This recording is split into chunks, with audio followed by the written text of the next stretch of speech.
Olá, eu quero falar sobre o administrador no governo de sua empresa. Para isso, então, eu vou traçar um paralelo aqui entre a administração de José no Egito há milhares de anos atrás, em contraponto com a nossa gestão contemporânea de 2026, né? Voltada à gestão estratégica avançada.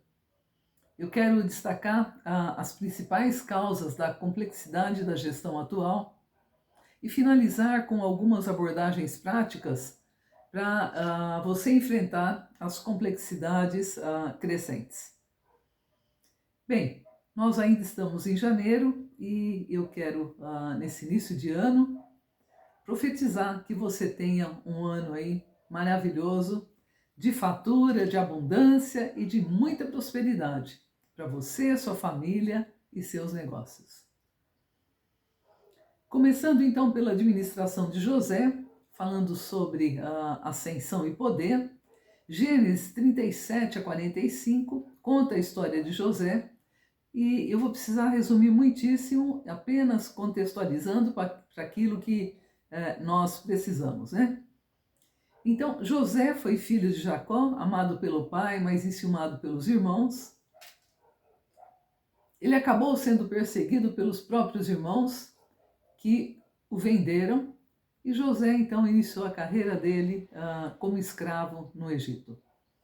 Potifar, o governador do Egito, reconheceu os talentos de José e o colocou como mordomo de sua casa. E José prosperava em tudo o que fazia. Até que foi assediado pela esposa do governador e acabou sendo preso injustamente. Na prisão, ele revelou o sonho do padeiro, do copeiro de Faraó, e ambos foram soltos da prisão, acontecendo exatamente o que José havia dito. Tempos depois, Faraó teve o sonho e chamou ali os seus adivinhadores e sábios do palácio, mas eles não conseguiram interpretar. E o copeiro, né, que já tinha saído da prisão, contou a Faraó sobre José, que revelou os sonhos dele e do padeiro com precisão. Faraó mandou chamar José e contou os sonhos que teve. O sonho tratava-se de vacas formosas, espigas formosas, vacas magras e feias, e espigas miúdas e queimadas. E José interpretou o sonho de Faraó, revelando 7 anos de fartura e 7 anos de fome. E ainda aconselhou Faraó, né? Propôs ali um plano de gestão de recursos de longo prazo. Faraó reconheceu a sabedoria de José e em Gênesis 41 ele disse: Eis que te constituo sobre toda a terra do Egito. Olha só que trajetória, né? De escravo a governador, Deus permitiu tudo que ele passasse. Deus tem uma maneira muito singular de nos treinar, né? E ele usa mesmo o extremo.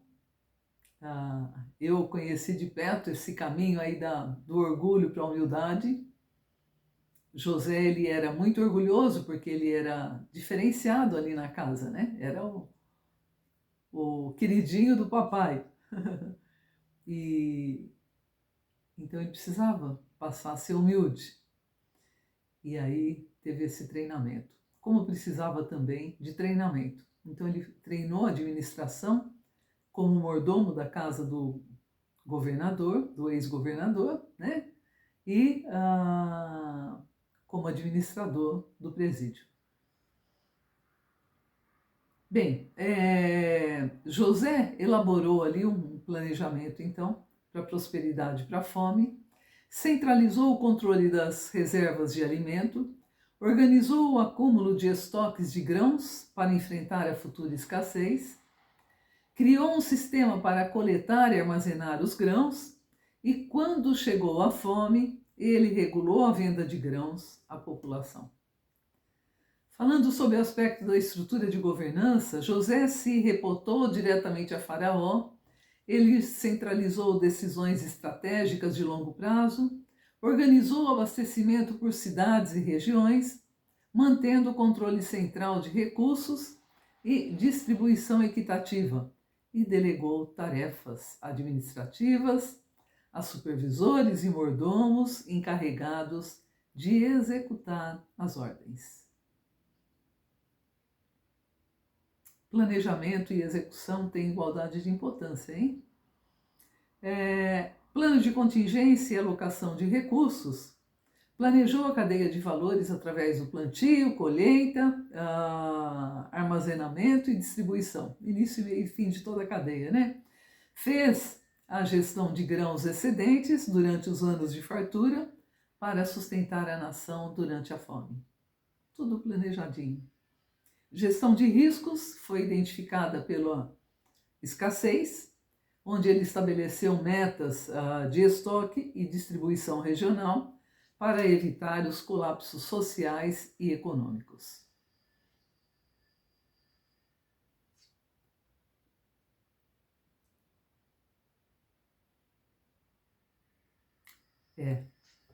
Desde aqueles dias, né, a distribuição logística. Hoje nós temos os portos secos, né, que fazem exatamente a mesma coisa. A eficácia da estratégia empresarial ficou evidente pela reposição de alimento às pessoas. E José recolhia o trigo dos campos e o guardava nos campos ao redor das cidades para sustentar as nações. Governança e responsabilidade.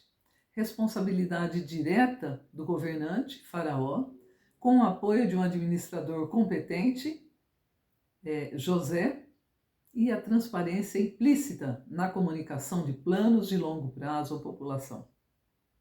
A comunicação, quanto mais transparente for o ambiente de trabalho, né, muito melhor. As evidências são mais rápidas, né? E há situações que a gente não tem quase tempo para decidir e para resolver. Justiça social e gestão de pessoas. Durante a crise, ele estabeleceu políticas de sobrevivência para a população, mas também exigiu fidelidade e cumprimento das normas de governo faraônico, garantindo ordem social, né? Princípios, preceitos, regras, isso tudo é necessário, né? Internamente a empresa, externamente, enfim. Resultado: o faraó permaneceu no comando supremo, José administrou com eficácia, garantindo alimento para a nação durante a fome e consolidando o controle econômico e territorial sob o governo egípcio. Então, cumprimentando aí José, né, pela gestão profícua que ele teve, com alcance total dos resultados. E isso é maravilhoso, né? E gostaria muito de estar contigo no final desse ano e poder te cumprimentar aí pela gestão que você fizer ao longo dessa jornada aí. Bem, eu vou apenas evidenciar aqui aspectos relevantes, tá? Por conta de tempo também. Mas é imprescindível um planejamento estratégico de longo prazo, que fala, né, da visão de futuro, metas mensuráveis, execuíveis, métricas de sucesso, capacidade de adaptação e mudanças, enfim. Comece de maneira certa, comece com um planejamento estratégico de longo prazo. O curtíssimo prazo tem que ser resolvido para ontem, né? Se você não pagar as contas amanhã, vai dar problema. Então, você precisa já resolver de saída o curtíssimo prazo, médio e longo. O de José devia ter pelo menos 15 anos, né? 7 mais 7, 14, mais aí um tempo de plantio, de reserva, disso e daquilo, enfim, né? Mas olha só, eu me lembrei agora, ali na Fundação Dom Cabral, em um almoço, Dr. Osiris Silva, ele tinha ido ali para dar uma palestra e eu tive a honra de sentar-me com ele na mesa de refeições, no almoço. E eu fiz uma pergunta a ele, falei, Dr. Osiris, o que o senhor considera mais importante na administração? Ele falou, Sara, é o planejamento estratégico. todos nós pudemos conhecer de perto a reputação daquele homem e tudo que ele fez, né, de benfeitoria na Embraer, e muito reconhecido no mundo corporativo, né? Uma lenda aí para nós, né? Bom, parabéns, né, doutor Osíris? Plano de contingência, identificação de cenários críticos, definição de planos de resposta, alocação de recursos e comunicação de crises. Tem que ter um plano de contingência. Governança, estrutura clara de governança com papéis e responsabilidades, prestação de contas em alinhamento com objetivos estratégicos da organização. Cada empresa é uma empresa, cada empresa tem a sua complexidade, especificidade e a estrutura governamental, a estrutura da governança também difere, né, de uma para outra. Dependendo da complexidade, as estruturas são mais parrudas, menos parrudas, mas lembrando sempre, né, que a simplicidade é bem-vinda. Muito bem. Falando sobre gestão de risco, identificação, avaliação, controle e monitoramento de riscos. Que riscos, hein? Priorize, né, os riscos econômicos, operacionais, climáticos e reputacionais. Hoje, com tanto uso errado, né, da internet, as mentiras, os enganos, a crueldade mesmo em determinadas situações, né, que é importante estar atento. Gestão de recursos e eficiência operacional. Alocação de recursos, orçamentos, eficiência de processos, cadeia de suprimentos. Cadeia de suprimentos, lá na frente vou falar mais alguma coisa, mas veja direitinho o teu orçamento. Hoje nós trabalhamos com recursos escassos, então planeje sim no curto, médio e longo prazo o teu orçamento também, porém alocando recursos naquilo que trará resultados, porque os resultados são imprescindíveis, né? Especialmente nos nossos dias.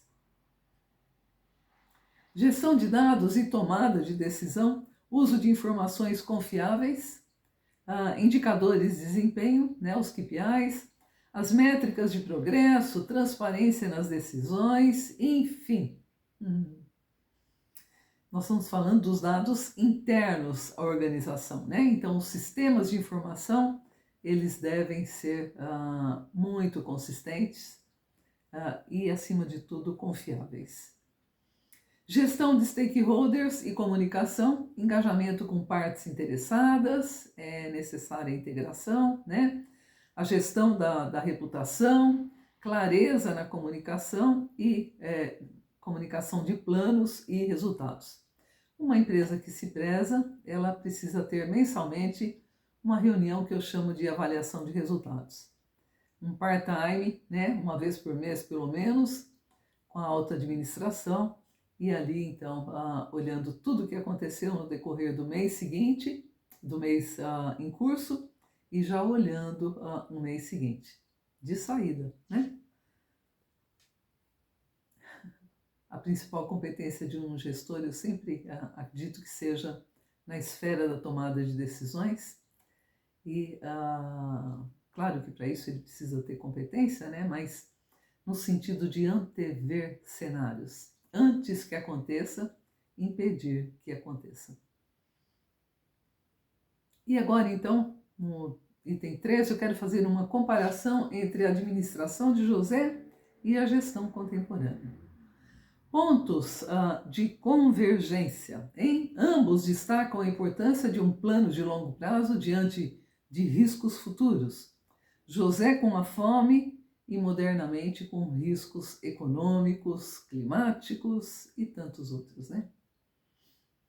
A decisão centralizada em liderança competente ajuda a coordenar esforços e evitar caos durante as crises. Então, ambos os cenários, a gestão, a decisão centralizada é a principal delas, porque favorece, né, você poder olhar o conjunto de situações, evidenciando os riscos e tomando as decisões certas no momento certo. Alocação de recursos também, ali no Egito, os grãos, e hoje o orçamento e os recursos, né, na gestão moderna. Isso tudo é necessário para salvaguardar a sustentabilidade organizacional. Comunicação de planos e resultados, direta em ambos os contextos, sustenta a confiança entre as partes interessadas. Então, isso tudo convergiu há milhares de anos atrás para o modelo de hoje. Olha só, interessante, né? E falando um pouquinho, então, aí das diferenças entre a gestão antiga e atual, estrutura formal de governança. Hoje, há estruturas institucionais com auditoria, compliance, accountability. No relato bíblico, a governança foi mais centralizada e pessoal. Então, as empresas elas cresceram em amplitude, em função da globalização também, a mudança cultural, e daí a necessidade de tantos outros cuidados nos dias atuais, né? Ferramentas de gestão.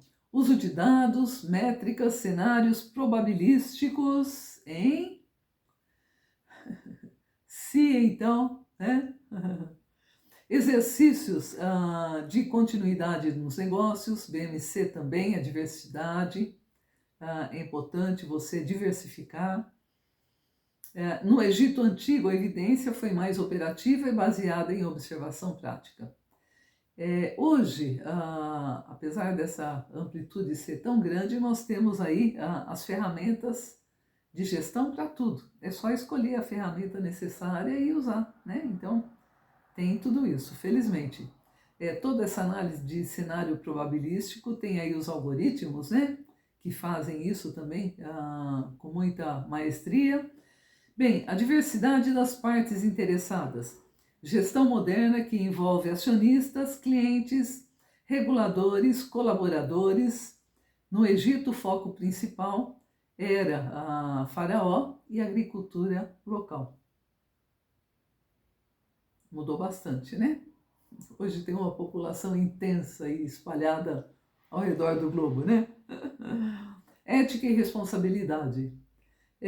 Normas e compliance, governança corporativa, responsabilidade social, são aspectos explícitos na gestão moderna. No texto bíblico, a ética foi implícita pela proteção do povo, mas com menos formalização institucional, porque tratava-se de uma amplitude menor, né? Certamente as pessoas eram até conhecidas, né, entre uns e outros. Bem, eu quero destacar aqui que José andou com Deus. As marcas que refletiram o caráter de Deus em José foi a transformação do orgulho para a humildade. Ele acabou tornando-se um homem manso, com domínio próprio. E incrível, olhando lá a história dele, o amor que ele exerceu para com os irmãos que o traíram e o venderam, né? Então ele esbanjou em amor e perdão. E hoje muitas organizações funcionam com base em vingança, ódio, essas coisas ruins aí que só afetam o ambiente e trazem prejuízo para a organização, né? Pensa nisso. Dons espirituais. Ele tinha sabedoria, discernimento, fé sobrenatural. Ele interpretava sonhos, ele enxergava evidências ainda ocultas, né? E trazia de forma revelada.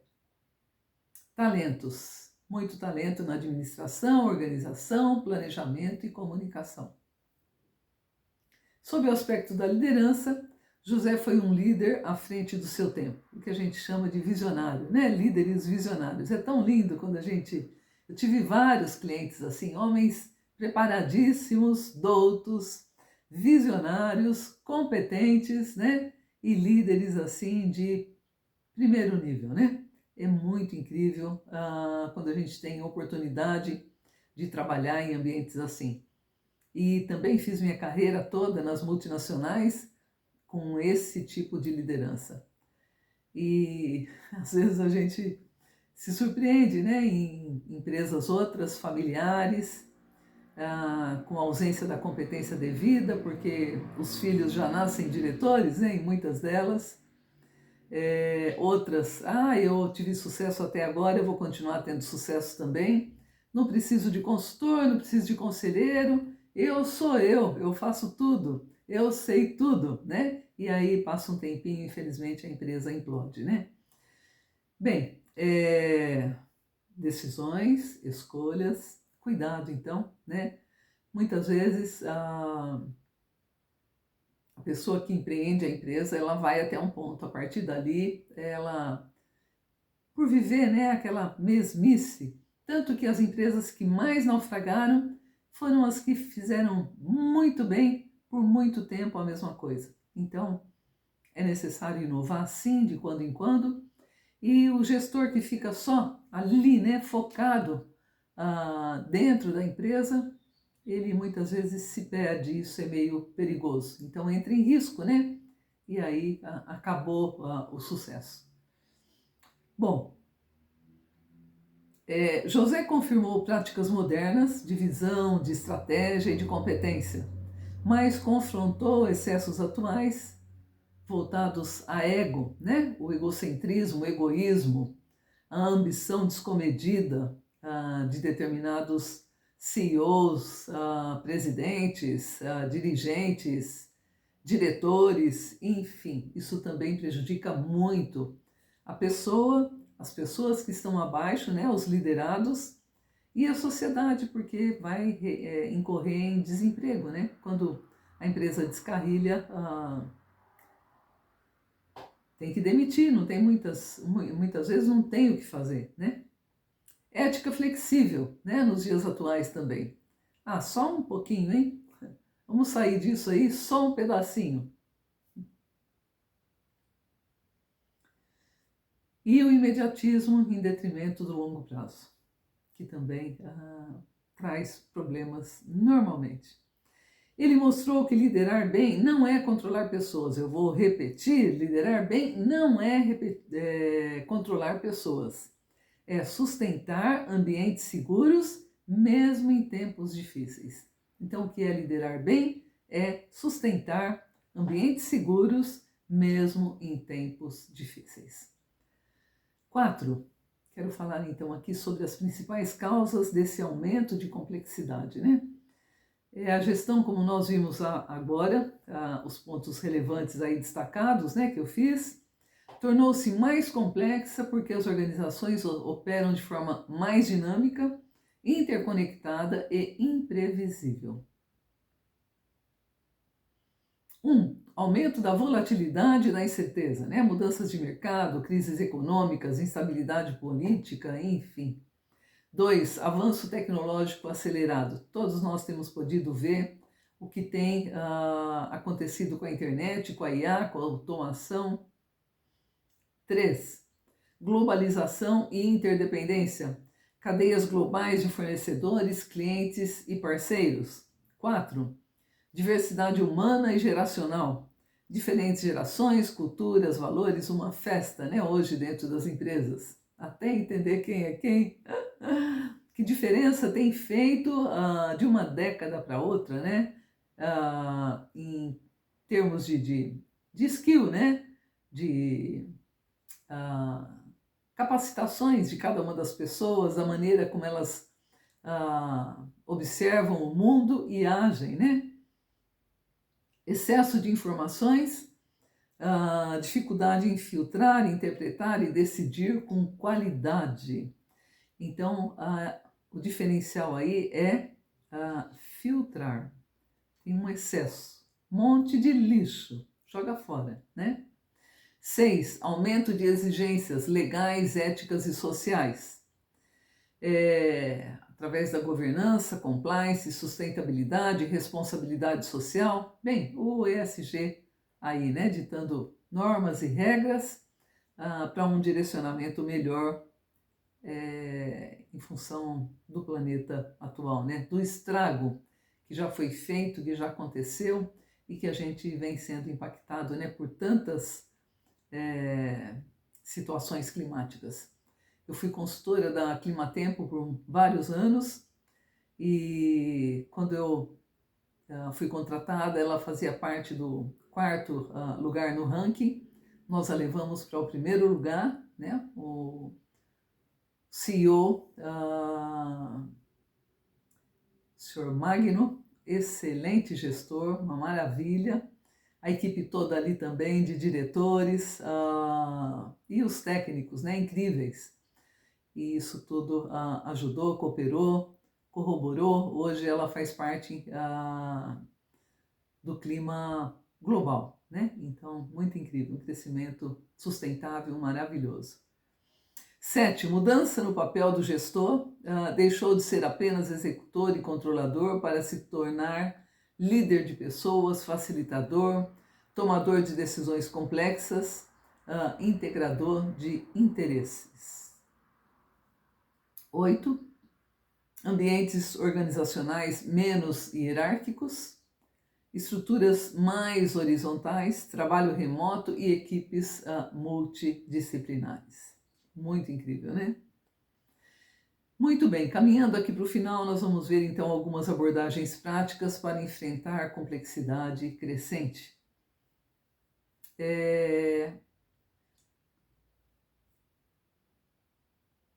Toda empresa precisa, como nós falamos, de um planejamento estratégico bem elaborado. Nós sabemos que é necessário também um sistema de governança de riscos e de contingências, que tenha, né, uma governança simples, clara e com papéis e responsabilidades bem definidos. Que tenha planos de riscos e contingência, analisando impactos e dependências e os maiores riscos, né, para que a empresa fique atenta, os gestores ali olhando de quando em quando e percebendo o cenário à volta, né, todo o ecossistema, toda a globalização, enfim. 3. É necessário uma equipe multidisciplinar, né, pessoas, líderes, cultura, que promove uma cultura de aprendizado e de capacitação contínua. É necessário também uma estrutura organizacional ágil, que tenha equipes multidisciplinares com autonomia, que defina os níveis de problemas simples, complicado, complexo ou caótico. É necessário considerar o Lean para a entrega rápida, o DT, né, o Design Thinking para a inovação e também manter uma comunicação clara e contínua. E a tecnologia de informação, né? Invista em dados de qualidade, informações que subsidiem decisões. Esteja atento às decisões sob incerteza. Eu fiz uma carreira completa em TI, de programadora júnior até diretora de informática, né? E tive muito sucesso exatamente por isso. Poder antever situações subsidiando a tomada de decisões, né?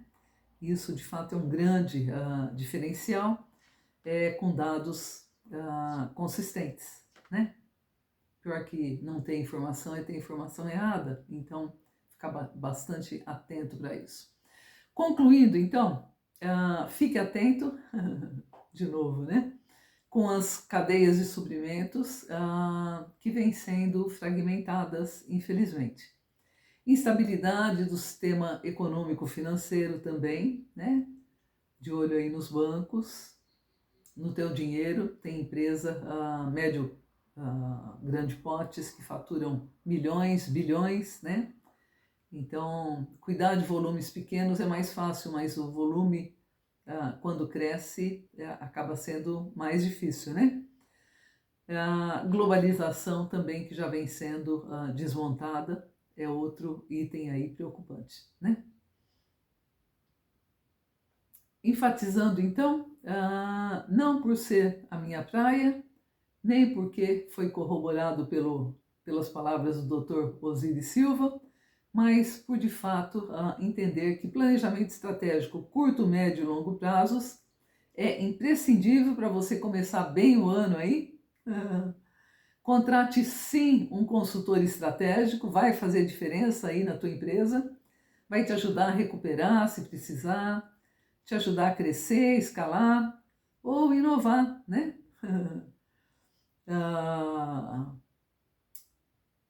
E hoje, né, mais do que tudo, é necessário, no primeiro momento, sobreviver e permanecer. Crescimento e escalabilidade é para poucos que já estão bem, que já vêm fazendo essa lição de casa há muito tempo, né? Eu tenho um livro muito bom chamado Empresas que Duram, que trata disso tudo e agrega valor, né? Bem, eu quero, finalizando aqui, desejar a você votos de muito sucesso e de bênçãos em 2026. Que Deus te abençoe e te prospere hoje e sempre. Um abraço.